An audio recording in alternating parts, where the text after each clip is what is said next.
ಇಂದಿನ ವಿಡಿಯೋದಲ್ಲಿ ಪ್ರಪಂಚದಾದ್ಯಂತ ಲಕ್ಷಾಂತರ ಮೈಗ್ರೇನ್ ಮೇಲೆ ಪರಿಣಾಮ ಬೀರುವ ವಿಷಯದ ಬಗ್ಗೆ ನಾವು ಆಳವಾಗಿ ಧುಮುಕುತ್ತಿದ್ದೇವೆ. ನೀವು ಎಂದಾದರೂ ತೀವ್ರವಾದ ತಲೆನೋವು, ವಾಕರಿಕೆ ಅಥವಾ ಬೆಳಕು ಮತ್ತು ಧ್ವನಿಗೆ ಸೂಕ್ಷ್ಮತೆಯನ್ನು ಅನುಭವಿಸಿದ್ದರೆ, ಮೈಗ್ರೇನ್ ದಾಳಿಯು ಎಷ್ಟು ದುರ್ಬಲಗೊಳಿಸಬಹುದು ಎಂದು ನಿಮಗೆ ತಿಳಿದಿದೆ. ಆದರೆ ಮೈಗ್ರೇನ್ಗೆ ನಿಖರವಾಗಿ ಏನು ಕಾರಣವಾಗುತ್ತದೆ ಮತ್ತು ನೀವು ಅವುಗಳನ್ನು ಹೇಗೆ ನಿರ್ವಹಿಸಬಹುದು ಅಥವಾ ತಡೆಯಬಹುದು?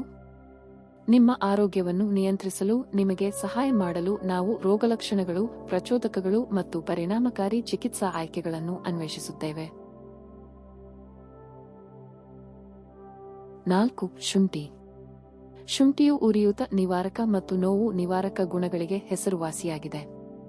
ಶುಂಠಿ ಟೀ ಸೇವನೆ ಅಥವಾ ಶುಂಠಿ ಪೇಸ್ಟ್ ಅನ್ನು ಹಣೆಗೆ ಹಚ್ಚುವುದರಿಂದ ಮೈಗ್ರೇನ್ ನೋವನ್ನು ಕಡಿಮೆ ಮಾಡಬಹುದು.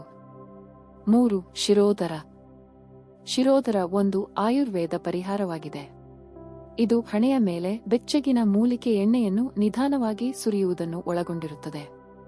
ಇದು ಮನಸ್ಸು ಮತ್ತು ನರಮಂಡಲವನ್ನು ಶಾಂತಗೊಳಿಸಲು ಸಹಾಯ ಮಾಡುತ್ತದೆ, ಮೈಗ್ರೇನ್ ರೋಗಲಕ್ಷಣಗಳನ್ನು ಕಡಿಮೆ ಮಾಡುತ್ತದೆ. 2. Herbal tea. ಆಯುರ್ವೇದ ಮೂಲಿಕೆಗಳಾದ ಬ್ರಾಹ್ಮಿ, ಅಶ್ವಗಂಧ ಮತ್ತು ಜಟಮಾಂಸಿಗಳು ದೇಹಕ್ಕೆ ಶಾಂತಗೊಳಿಸುವ ಪರಿಣಾಮಗಳನ್ನು ನೀಡುತ್ತವೆ. ಈ ಆಯುರ್ವೇದ ಗಿಡಮೂಲಿಕೆಗಳ ಚಹಾವನ್ನು ಕುಡಿಯುವುದರಿಂದ ಮೈಗ್ರೇನ್ ರೋಗಲಕ್ಷಣಗಳನ್ನು ನಿವಾರಿಸಬಹುದು. ಪುದೀನಾ ಎಣ್ಣೆ.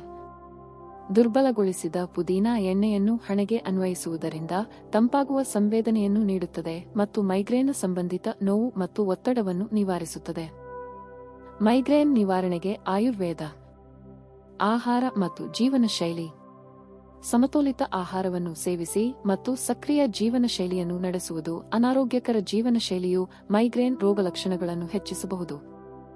ಮೈಗ್ರೇನ್ ಅನ್ನು ನಿವಾರಿಸಲು ನೀವು ಈ ಆಯುರ್ವೇದ ಪರಿಹಾರಗಳನ್ನು ಪ್ರಯತ್ನಿಸಬಹುದು. ವೈಯಕ್ತೀಕರಿಸಿದ ಸಲಹೆಗಾಗಿ ಯಾವಾಗಲೂ ಆರೋಗ್ಯ ವೃತ್ತಿಪರರನ್ನು ಸಂಪರ್ಕಿಸಿ.